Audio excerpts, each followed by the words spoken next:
It was a bright morning in the kingdom of Enchantia. The sun shone warmly, and little white clouds floated in the blue sky. Princess Sophia was in the palace garden, watching butterflies dance around the flowers. Clover the rabbit sat beside her, munching on a carrot. "Clover," Sophia said with excitement, "today's the day. I'm finally going to try the flying derby with the royal winged horses." Clover's ears twitched. "Flying derby? Sounds dangerous. I'm more of a stay on the ground and snack kind of guy." Sophia laughed. "Don't worry, I'll be careful. Besides, Minimus will be with me." Minimus was Sophia's loyal flying horse, with soft purple fur and kind eyes. He always encouraged her. When Sophia reached the stables, Minimus was already waiting. "Morning, Sophia," he said happily. "Are you ready for our biggest practice ever?" "I sure am," Sophia replied. "Let's make this our best flight." The flying derby track was huge, with tall flags marking the start and finish lines. High above, the clouds drifted lazily.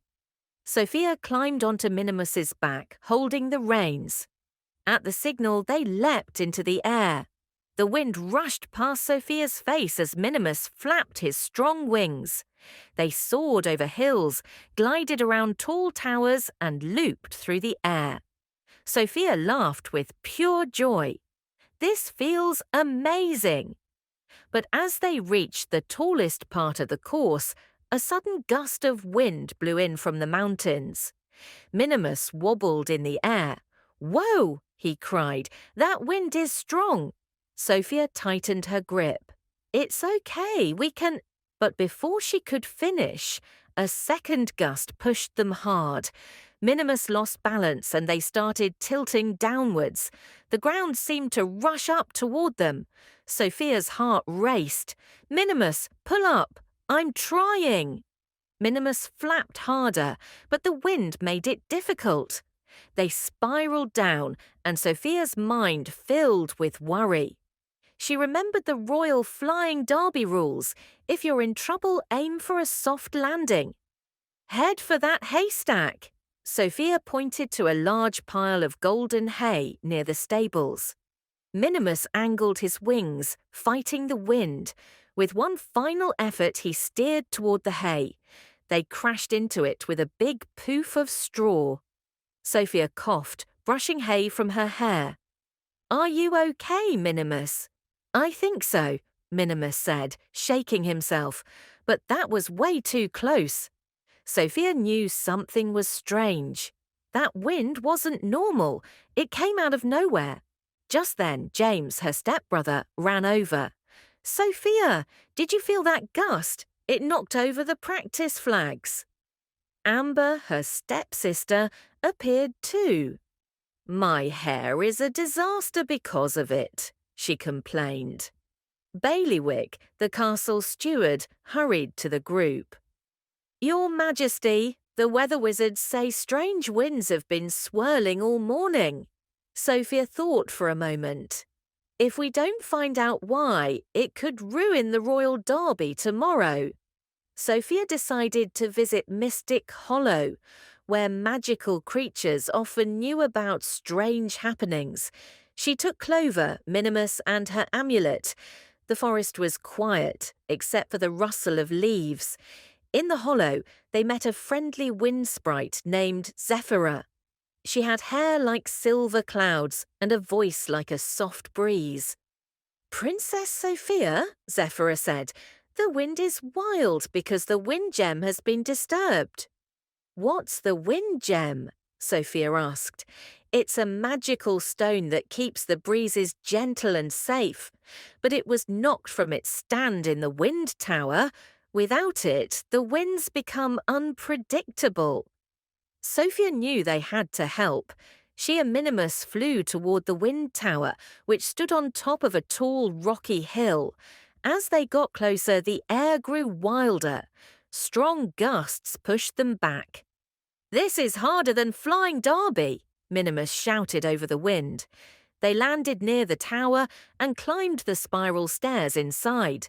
At the top, they found the wind gem rolling dangerously close to the edge. But they weren't alone. A mischievous green goblin was trying to take the gem. "Shiny rock, mine now," he cackled. Sophia stepped forward. "That gem belongs here. Without it, everyone in Enchantia could be hurt." The goblin laughed. "Too bad. I want it for my treasure collection." Sophia thought fast. She pulled out a shiny silver ribbon from her pocket, a gift from Amber. "Hey, Goblin, this ribbon is even shinier and it dances in the wind." The goblin's eyes widened. "Ooh, shiny." He dropped the gem to grab the ribbon.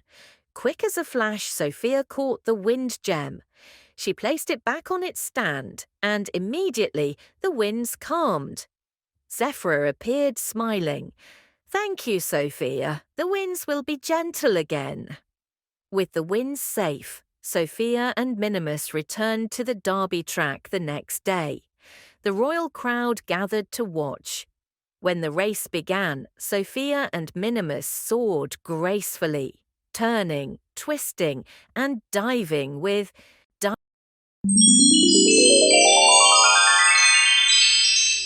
Once upon a time, in a small and happy village, there lived a kind little girl named Sophia. She wasn't a princess. She lived with her loving mother, Miranda, who made beautiful shoes. They weren't rich, but they had each other, and that was enough. One bright morning, something amazing happened. King Roland, the ruler of the land, came to their village. He had seen Miranda's fine shoes and was so impressed that he invited her to the royal castle. Soon, the king and Miranda fell in love and got married. And just like that, Sophia's life changed forever. Her mother became the queen, and Sophia became a princess. When Sophia moved into the castle, she could hardly believe her eyes. Everything sparkled. The shiny floors, the tall windows, the endless hallways. Her new bedroom was bigger than her whole old house. But Sophia also had a new family now. There was her stepfather, King Roland, her stepsister, Princess Amber, and her stepbrother, Prince James. James was cheerful and playful, but Amber, well, she didn't seem very happy to meet Sophia. On Sophia's first day as a princess, King Roland gave her a very special gift. A beautiful necklace with a glowing purple gem called the Amulet of Avalor. He told her it was special, but he didn't explain its magic. Sophia put it on and promised to take good care of it. The very next day, Sophia started classes at the Royal Prep Academy, where princesses and princes learned how to rule kingdoms. Her teachers were three kind and wise fairies, Flora, Fauna, and Merryweather. They taught her how to curtsy, dance, and greet people the royal way. But it wasn't easy. Sophia tripped over her gown, forgot which fork to use at dinner, and often felt out of place. Amber noticed and whispered to others that Sophia wasn't a real princess. Despite this, Sophia tried her best. Soon, she heard there would be a grand royal ball. She was nervous but excited. It would be her first big event as a princess. She wanted to dance perfectly. But Amber, still jealous, had other plans. She went to Cedric, the royal sorcerer, and asked for magic dancing shoes for Sophia. Cedric gave her slippers that were far too slippery. Cedric, of course, had his own reason. He wanted Sophia's magical amulet for himself. On the night of the ball, Sophia put on her shoes and stepped into the ballroom. The music began and couples twirled around. Sophia tried to follow the steps, but the shoes were so slippery. She slipped, slid, spun, and crashed right into the table. Everyone gasped and some even laughed. Sophia's cheeks burned red. She ran out of the ballroom and sat alone in the garden, her heart heavy. As she sat in the moonlight, the amulet of Avalor began to glow. A soft, warm light surrounded her, and in the middle of that light appeared a beautiful woman, Princess Cinderella. "Why are you sad, dear one?" Cinderella asked gently. Sophia told her everything about Amber, the shoes, and how she felt she would never be a real princess. Cinderella smiled and said, "Being a princess is not about fancy dresses or perfect dancing. It's about kindness, courage, and forgiveness. If you show kindness, even to someone who's been unkind to you, you'll find your true place here." The next morning, it was time for the royal flying horse race, an exciting event where young royals rode magical flying horses through the sky. By chance, Sophia and Amber were put on the same team. Amber frowned at first, but the race began, and they soared through the clouds. Everything was going well until their horse's wing got caught in a branch. They were stuck. Amber panicked, but Sophia quickly climbed down, untangled the wing, and helped Amber back into the saddle. They were far behind now, but they continued together, side by side. As they reached the finish line, they didn't win first place, but they crossed it, smiling. Amber looked at Sophia with surprise. You helped me, even after how I treated you." Sophia smiled. "We're sisters now. That's what family does." That night, another ball was held in celebration. This time, Sophia danced again, not perfectly, but happily. She laughed, she twirled, and she felt free. King Roland watched proudly and said, "Sophia, you are a true princess, not because of your crown or your gown, but because of your heart." Amber and James joined her on the dance floor, and the three of them laughed together, a real family at last. And so Princess Sophia lived happily in the royal castle, still learning, still growing, but always staying true to herself. And every time her amulet glowed, she remembered that the greatest magic of all is kindness. The end.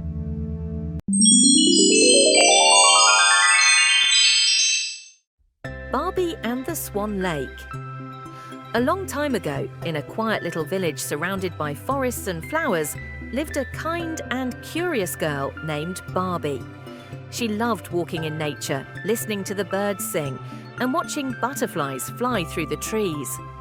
Every day, Barbie would explore a little further into the forest, always wondering if she might find something magical. One sunny morning, Barbie followed a trail of colourful butterflies deep into the forest. She walked through tall trees and soft grass until she saw something amazing. A sparkling lake that looked like it came from a dream. The water was clear and shiny like glass, and the trees around it were glowing with soft light. She had never seen anything so beautiful. As Barbie stood quietly by the lake, a white swan with shiny feathers came gliding across the water.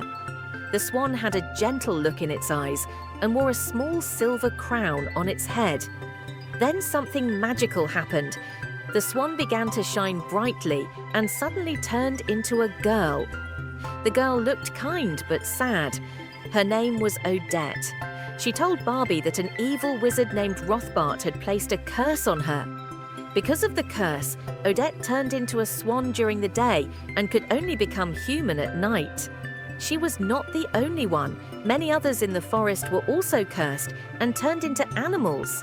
The only way to break the spell was to find the crystal of light, hidden deep in the magical forest, and to use it with a heart full of kindness and courage. Barbie listened carefully and felt sorry for Odette. She wanted to help. Even though she was just an ordinary girl, she believed that kindness was stronger than any magic. Odette warned her that the journey would be full of danger and tests, but Barbie nodded bravely. She was ready. Barbie began her journey into the enchanted forest. The trees whispered secrets, the paths twisted and turned, and magical creatures watched her every move. Along the way, Barbie faced many challenges. She found a baby unicorn stuck in a bush and gently helped it out. She gave her bread and water to a hungry fairy who had not eaten for days. She met a sad, lost fox and walked with it until it found its way home. With every kind and helpful act, a small light in Barbie's heart grew stronger. The forest itself began to change around her. The trees stood taller, flowers began to bloom, and animals came closer, trusting her. She didn't know it, but the magic inside her was growing with every good deed. After walking for many hours, Barbie came to a dark part of the forest. The sky was cloudy and everything felt cold. In the middle of the darkness stood Rothbart's tall, scary castle. It was made of black stone and surrounded by fog. Barbie held the light inside her heart and walked forward. She finally reached the room where the crystal of light was hidden. But before she could touch it, Rothbart appeared. He laughed and told Barbie she was too weak and small to stop him. He tried to scare her with his dark magic, creating shadows and storms. But Barbie stayed calm. She remembered all the creatures she had helped, all the smiles she had seen, and the warmth in her heart. She believed in kindness and love. As Barbie stepped forward, the light from her heart lit up the whole room. The crystal of light began to glow, brighter and brighter, until it filled the castle with golden light. Rothbart screamed and disappeared into the shadows. His dark magic was broken at last. The moment the light spread, the curse was lifted. Odette and all the others turned back into people. The swans became girls, the animals became fairies and elves, and the magical forest was filled with joy and music. The lake sparkled like never before. Everything was alive again, full of hope and happiness. Odette thanked Barbie with tears in her eyes. Everyone cheered for the girl who had saved them. They offered her riches, jewels, and a place in the royal palace. But Barbie smiled and said she didn't need a reward. Helping others and seeing their happiness was the best gift of all. Barbie quietly returned to her village, where she continued to live a simple life. She never bragged or told stories about her great adventure, but the magical forest never forgot her. The animals, the fairies, and the people she saved spoke of her kindness for many years. Barbie's story was passed down from generation to generation, not because she had magic powers, but because she had a brave heart and believed in doing what was right. She showed that even the smallest person can bring light into the darkest places simply by being kind.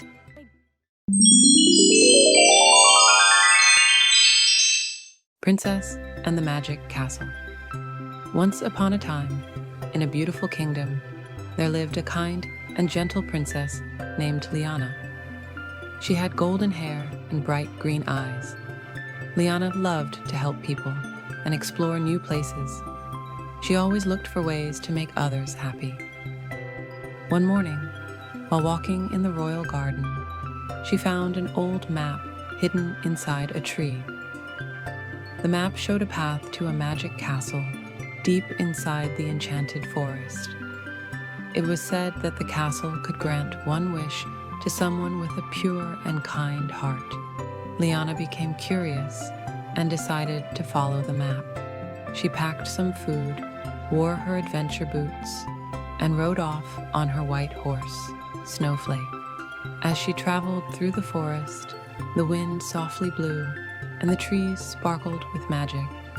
Along the way, she saw a small bird caught in some vines.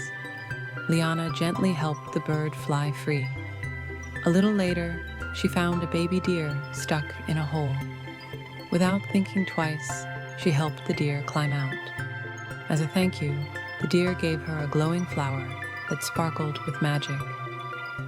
Liana smiled and continued her journey. After many hours of walking, Liana finally reached the magic castle. It was tall and shining with golden towers and crystal walls. The doors were closed, and the air was filled with light and warmth.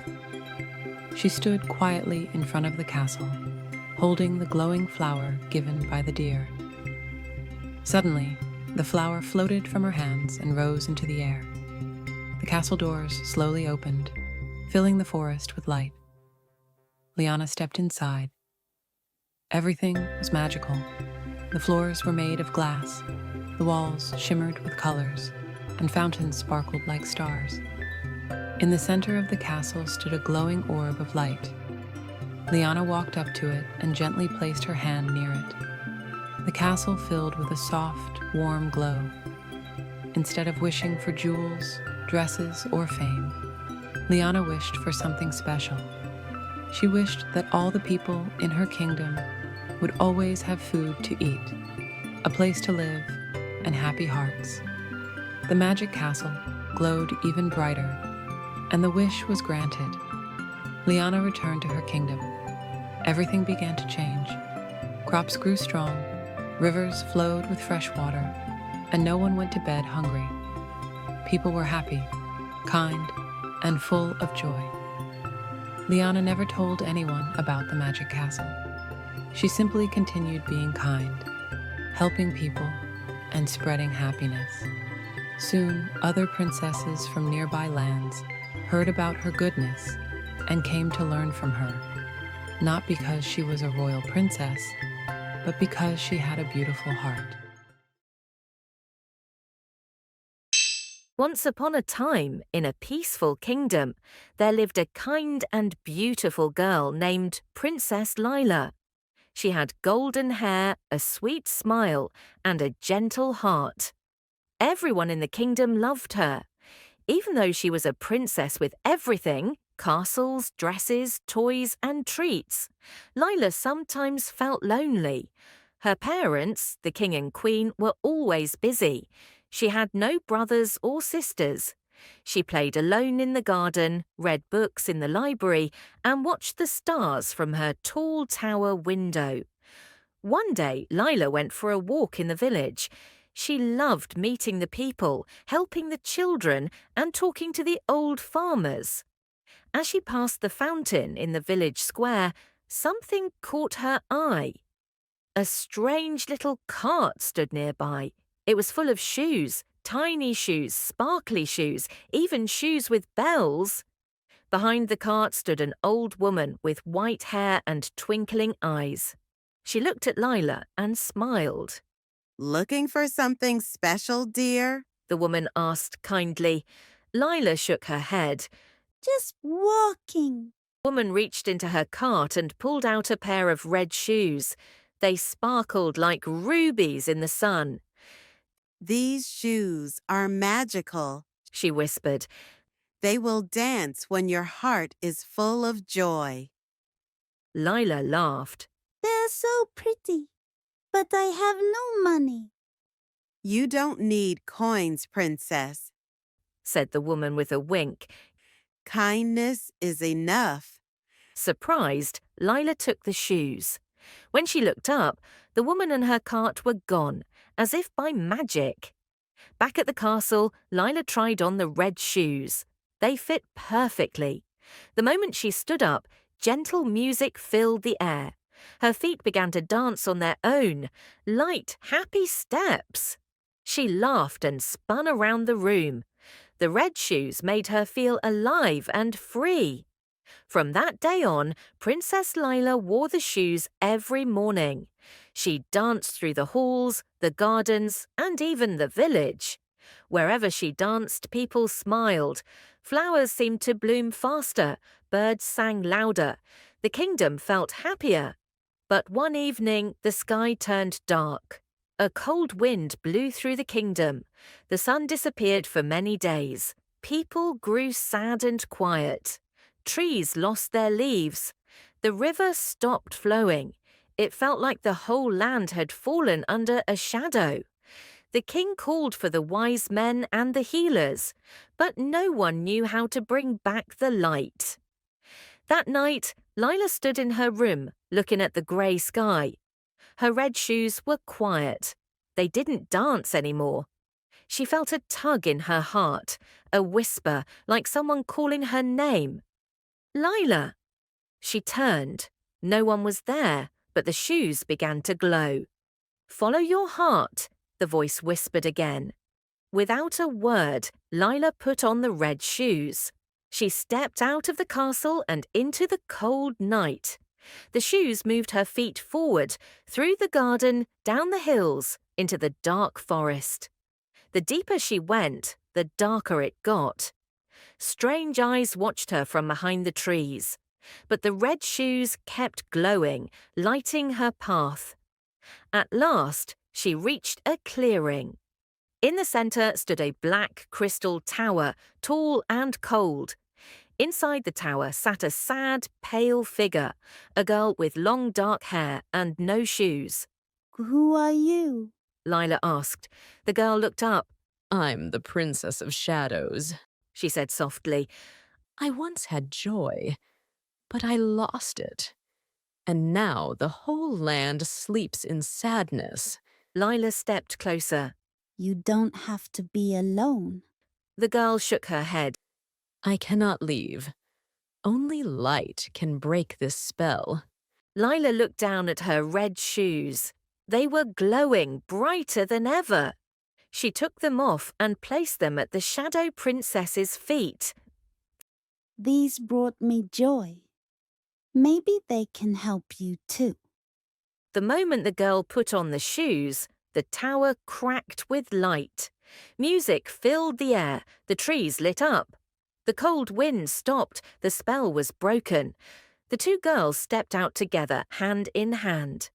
As they walked, the world came back to life. Flowers opened, rivers ran, the sky turned blue, the people cheered. From that day, the Princess of Shadows became Princess Mira, Lila's best friend. They lived in the castle together, laughing, dancing, and bringing joy to the land. And though the red shoes were gone, Lila didn't miss them. She had found something better, a true friend. Moral of the story: kindness and courage can light up even the darkest places.